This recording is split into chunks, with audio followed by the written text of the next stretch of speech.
wabarakatuh. Halo sahabat FGLSN, salam literasi, ayo membaca. Perkenalkan, nama saya Rutin Nafiah, saya guru kelas 5 di SD Negeri Trengguli 1, tepatnya di Kecamatan Wonosalam, Kabupaten Demak. Di sini saya mengajar semua mata pelajaran kecuali PJOK dan agama. Nah, pada pembelajaran jarak jauh kali ini, kita akan belajar tema 2, udara bersih bagi kesehatan, subtema 1, pembelajaran ketiga. Sebelum kita mulai belajar, dengerin dulu yuk lagu berikut ini. Lagu berikut ini masih bertujuan untuk mengingatkan anak-anak mengenai materi sebelumnya. Lagunya berjudul Pada Hari Apa. Yuk, mulai.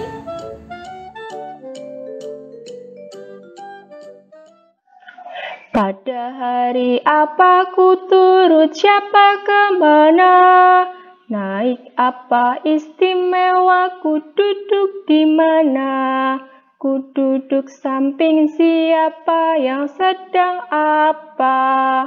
Mengendarai apa supaya baik apanya? Hei, apa?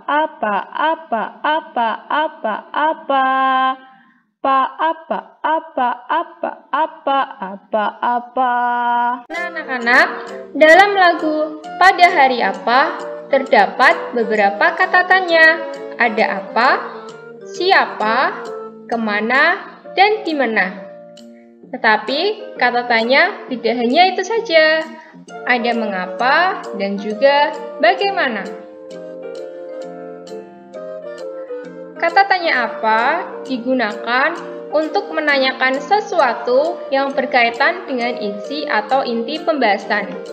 Kata tanya siapa digunakan untuk menanyakan orang. Kata tanya di mana digunakan untuk menanyakan tempat. Kata tanya kapan digunakan untuk menanyakan waktu. Kata tanya mengapa digunakan untuk menanyakan alasan atau sebab. Dan kata tanya bagaimana digunakan untuk menanyakan keadaan, atau cara, atau proses, atau kejelasan. Kata tanya ini akan berkaitan dengan materi yang akan kita bahas kali ini, yaitu menemukan informasi dari suatu bacaan dengan menggunakan kalimat tanya dan jawabannya. Nah, bagaimana sih ciri-ciri kalimat tanya yang betul? Ciri-ciri kalimat tanya: yang pertama, pertanyaan disusun menggunakan kata tanya. Kata tanya boleh apa, di mana, mengapa, dan lain-lain. Kemudian yang kedua, isinya menanyakan sesuatu. Yang ketiga, intonasi akhir bernada naik. Ini untuk dibaca ya, seperti apa judul bacaan di atas? Tanggapannya berupa jawaban. Dan yang terakhir, dalam bahasa tulis diakhiri dengan tanda tanya. Jadi anak-anak ketika membuat kalimat tanya, paling terakhir kalimatnya harus menggunakan tanda tanya. Paham ya? Oke, di sini ada bacaan Hari Menanam Pohon. Ayo membaca bersama-sama ya. Indonesia dikatakan sebagai paru-paru dunia. Sebutan itu disematkan karena di Indonesia terdapat hutan yang sangat luas. Daun-daun di hutan mengeluarkan oksigen berlimpah. Oksigen merupakan unsur penting bagi kehidupan. Namun, sayangnya, hutan kita semakin berkurang akibat kebakaran atau penebangan pohon di hutan secara liar. Oleh karena itu, pemerintah bersama rakyat berusaha mengurangi kerusakan hutan. Salah satu upaya yang dilakukan yaitu menanam kembali pohon di lingkungan. Tanggal 28 November diperingati sebagai Hari Menanam Pohon. Peringatan Hari Menanam Pohon pada tahun 2015 diawali sejak tanggal 26 November. Presiden melakukan penanaman pohon di Taman Hutan Rakyat Sultan Adam, Kalimantan Selatan. Ada 10.000 pohon ditanam di hutan itu. Pohon yang ditanam pun bermacam-macam, termasuk pohon-pohon yang buahnya dapat dimakan. Kita dapat berperan serta untuk mengembalikan paru-paru dunia. Menanam pohon tidak hanya dapat dilakukan di hutan. Kita dapat menanam pohon di lingkungan sekitar kita. Semakin banyak pohon di lingkungan kita, semakin banyak pasokan oksigen bagi kehidupan. Nah, dari bacaan ini, kita dapat mencari pernyataan mana yang bisa kita buat kalimat tanya dengan menggunakan kata tanya. Pada judul ini, kita dapat menggunakan kata tanya apa. Seperti apa judul bacaan di atas, apa judul bacaan tersebut. Kemudian, karena ini terdapat kata karena yang berkaitan dengan sebab atau alasan, jadi kita dapat menggunakan kata tanya mengapa. Mengapa Indonesia dikatakan sebagai paru-paru dunia? Dan di sini terdapat orang, pemerintah bersama rakyat. Kita dapat menggunakan kata tanya siapa. Selanjutnya, di sini ada upaya atau cara ya. Kita dapat menggunakan kata tanya bagaimana. Sudah ada 4 kata tanya. Selanjutnya, di sini ada tanggal. Tanggal berkaitan dengan waktu.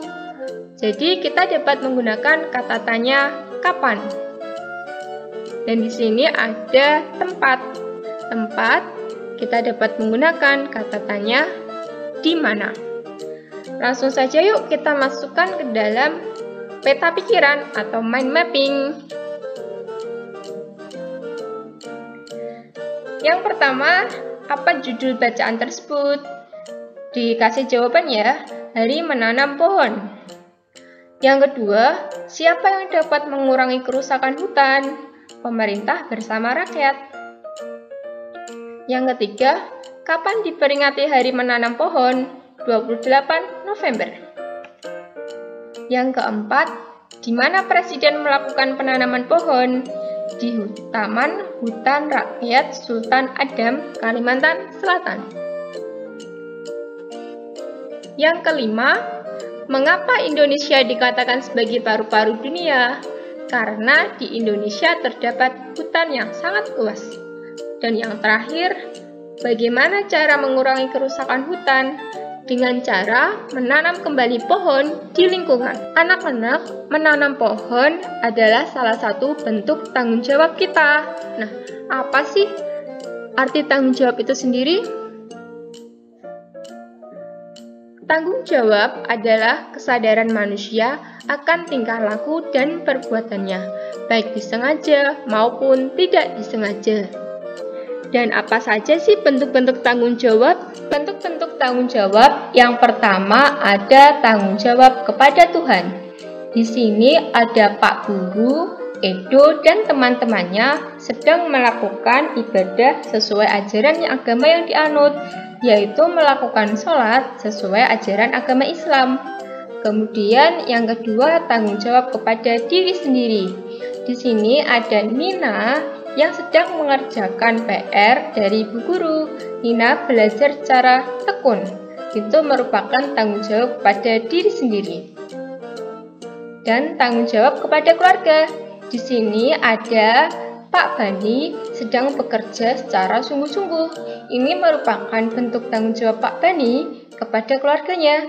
Dan anak-anak, bentuk tanggung jawab kepada keluarganya, yaitu ketika di sekolah, anak-anak belajar dengan sungguh-sungguh. Kemudian ada tanggung jawab kepada masyarakat. Contohnya itu melakukan pos ronda atau pos kamling. Di sini bertujuan untuk menjaga keamanan dan ketertiban di masyarakat. Dan yang terakhir, tanggung jawab kepada bangsa dan negara. Di sini ada anggota tim nasional bulu tangkis Indonesia yang berusaha sekuat tenaga untuk mengharumkan nama bangsa Indonesia. Mengharumkan nama baik bangsa Indonesia di mata dunia menjadi tanggung jawab setiap warga negara Indonesia. Anak-anak jadi paham ya, bentuk-bentuk tanggung jawab itu apa saja? Ada kepada Tuhan, diri sendiri, masyarakat, keluarga, bangsa, dan negara. Dari bacaan Hari Menanam Pohon ada kalimat hutan kita semakin berkurang akibat kebakaran atau penebangan pohon di hutan secara liar.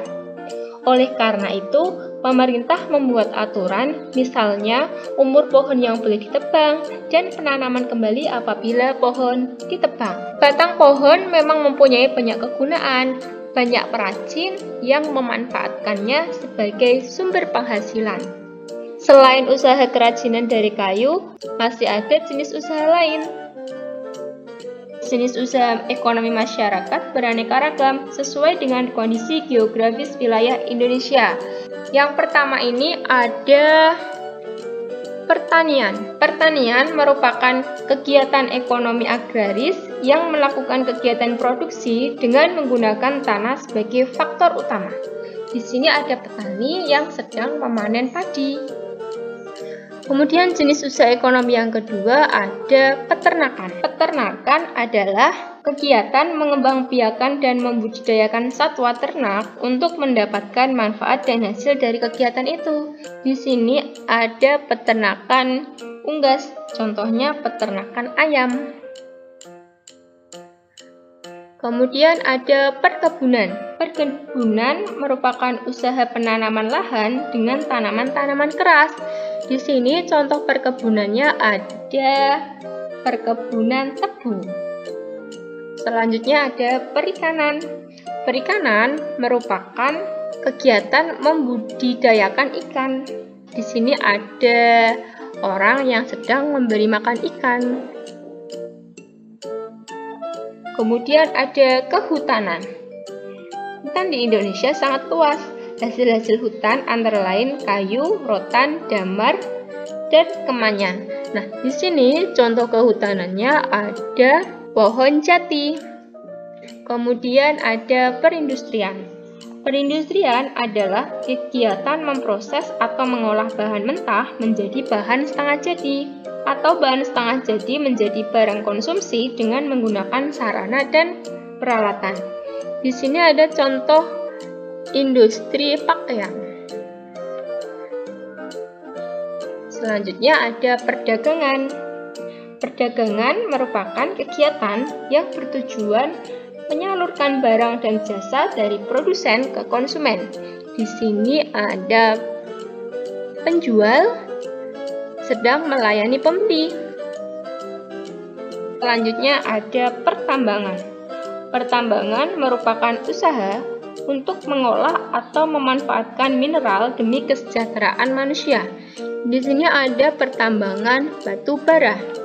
Dan yang terakhir ada bidang jasa. Bidang jasa merupakan aktivitas ekonomi yang memperoleh pendapatan dengan cara memberikan pelayanan kepada konsumen.